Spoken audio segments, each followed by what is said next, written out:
this Third Eye Ascension course predominantly has gone through a kind of a shift after this predominant situation where, so now we have 7 chakras everybody is aware of. The 7 chakras have different functions. Now added to that, Nadi healing is something like the Ida Nadi, the left side of the body, the Pingala Nadi, the right side of the body, and the Sushumna Nadi, which is the center of the body. Now these 3 channels, they have close to 72,000 channels of energy flowing inside our body. Now, how does that work? Now, for example, if I tell you that there is a pain in my right hand, my left hand, let's say my wrist, I can breathe to my wrist on the left wrist and actually breathe out of that wrist, thanks to those nadis. And once I have a clear channel, I know where it is blocking, what it is blocking. So all those kind of things. So now once you do that nadi healing, which means you are taking your awareness, your enlightenment to another level. Plus, what happens is that in this we have, I'll take you directly to the process, Third Eye, Third Eye. Yeah, sorry, you had any question? Absolutely, Deepak. No, so quickly to summarize, please let's go ahead with that. So you're saying that the Third Eye Ascension that we are talking about today, it is not only the third eye, but it also involves chakras and 72 nadis, which are actually the spiritual energy centers in us, right? Okay, so Deepak, do tell us, what is this Third Eye Ascension system and what all does it involve and what's happening? You take us through it. Yeah, thank you. So, so this 7 chakras of the body are something like 7 chakras have different functions. Like the crown will have a function of being the antenna for receiving the messages from the divine. The third eye is more like the mobile phone. The third eye, the crown is like the antenna on any building. So the third eye is like the mobile, which is transceiving. It is receiving and transmitting messages. The throat is your voice mechanism, the way you voice yourself, put your thoughts across, and even receive these voice messages and things like that. So these are known as the sky chakra: the throat, the third eye, and the crown. So the frequency of these depend on your basically your intuition depends on the frequencies in the sky chakras predominantly. So the 3 chakras, as I said, the heart chakra is the center of the body. So the center of the body, which means it is giving the centering capability to the body. So it centers. Now, the heart chakra has basically 2 functions. One is to heal and one is to give unconditional love. The healing is because of the, so basically it's something like it is very close to the thymus gland. So it kind of has the healing capability. And also it is the centering.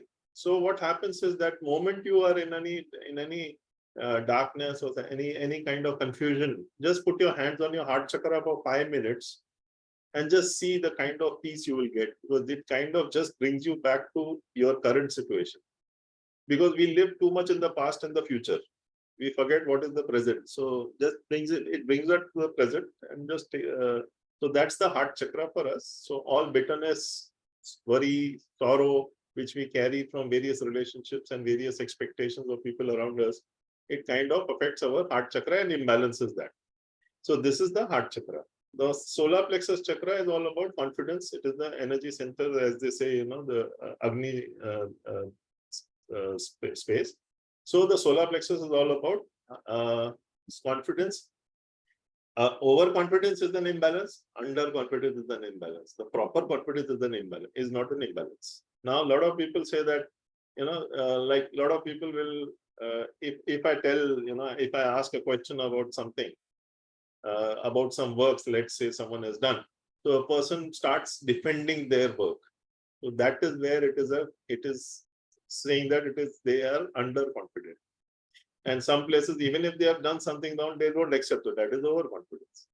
So somewhere even that has to be balanced. So the confidence has to be measured, a proper balanced confidence. So for example, anybody allegates against you, don't get unsettled. Just put the facts and withdraw from that conversation. Otherwise, your energies will get drained. These are some of the indicators which I tell my people, my students. Now, sacral chakra. That is always the misunderstood chakra of the body. It is basically the orange colored chakra, or the artistic center, the creative center, the networking center, double energies, double hormones are there. So you have got all the life. So it is a queen size or a king size living chakra. Somehow it is misunderstood. But anything which you do with passion in life, the way I do, like, I don't know, I think I do healing very passionately. So it is with my sacral chakra. Thank you. Thank you.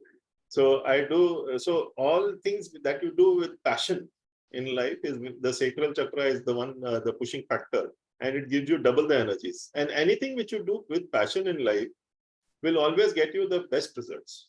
Otherwise, it's something like, you know what, okay, I have reached 9 o'clock in the morning, I have reached office. Thank God I was not late by 1 minute. Otherwise, I would have been half day late. Then, 5 o'clock, oh my God, 4:45, time jata bhi nahi hai.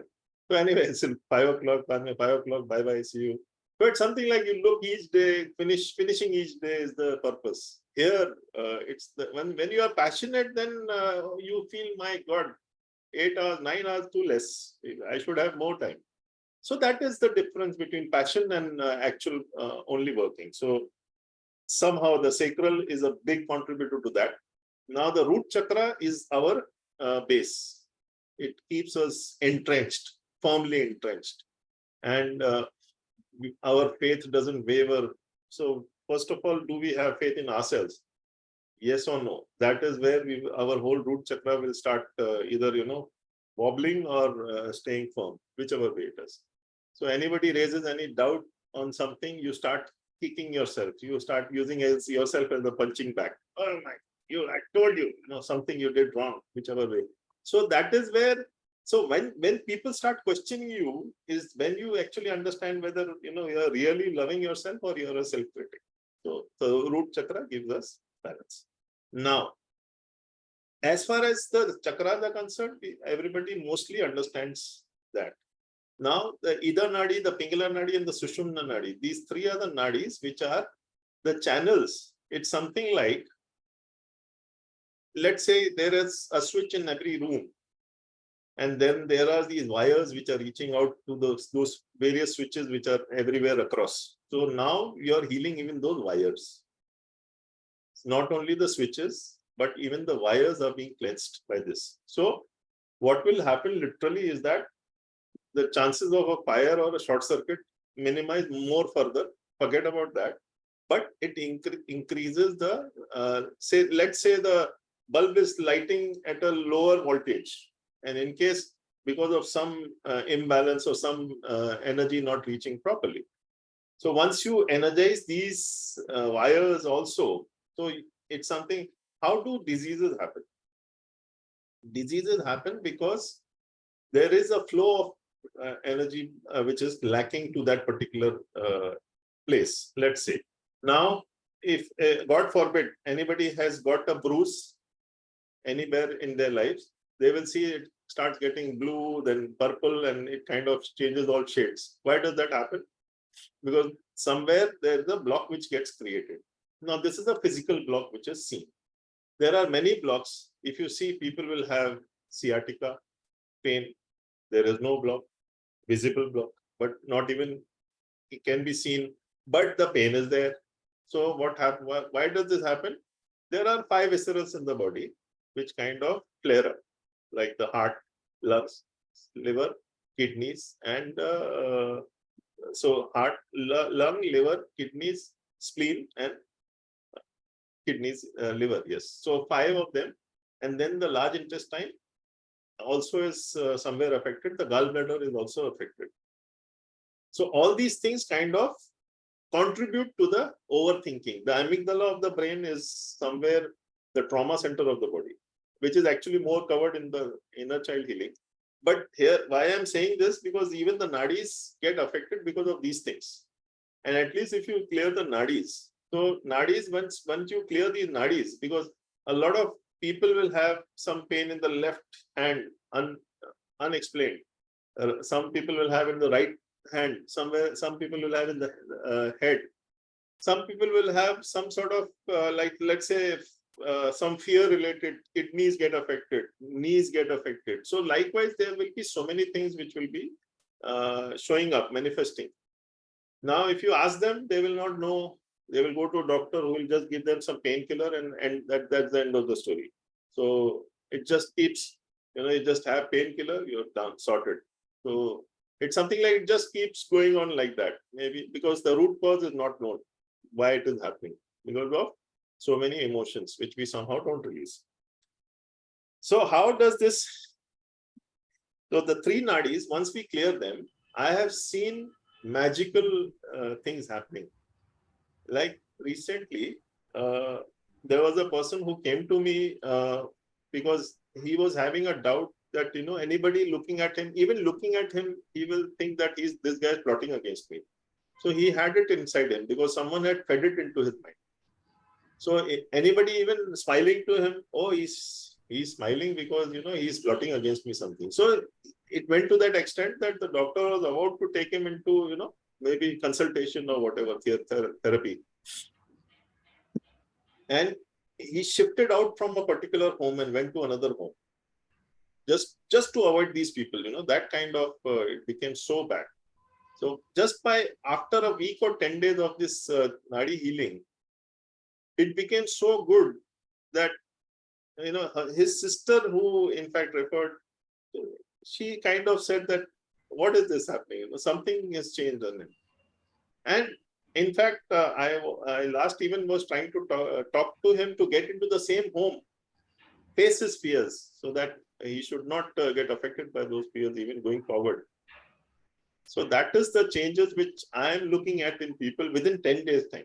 If you do the course, then I don't know what's, and I can just only tell you that what all it can change. It can just transform your life, for sure. Yeah. Absolutely. In fact, if we start listening to Deepakk's stories, the call will get over. And we will pass time, we will not be able to speak about anything else. But Deepakk, Yeah. we have time for a lot of things, and the questions have started coming in. And I would like to bring them up one by one. Sure. So, P. Singh has asked that if any of the chakra is blocked, will a person be able to experience third eye ascension? Yes, Mr. Singh. In fact, as I did mention that it is not only a class, it is a thorough process in which you are brought. It's something like if let's say, God forbid, I'm not comparing you with a handset, but let's say a handset is refurbished. Let's say they say, a refurbished handset, what all it goes through certain formatting and things like those. So here also there are 7 to 8 processes in which you are literally taken through those 8 processes in 2 days time. In the case of the advanced, in the case of the basic, you have got 5 processes which we go through. And these 2 processes, any which ways, are going to release all those things which you are carrying inside you. Also, addition to that, you asked very rightly. One is this. Second is there are 3 symbols which are associated with the Third Eye Ascension course.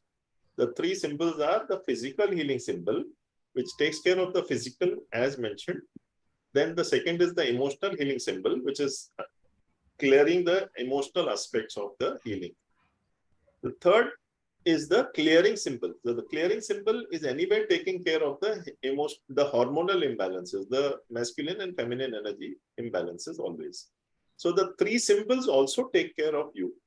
And there is something like 100% results are there. 100%, I'm saying with a lot of conviction, because not a single person who I have initiated, or rather who has attended my class, is still mostly doing, and I would say that still practicing, and in fact clearing their life. Their life has transformed. They have started looking at bigger avenues rather than getting stuck in the smaller rigmarole of life. It's, as they say, look at the broader picture. So this program opens your eyes and brings up your current potential, which is just your current potential, as you can then see the horizon behind you. So it's something like, as they say, even the sky is a limit, is just a misnomer, because there is no sky. The universe is abundant. So why do we block ourselves?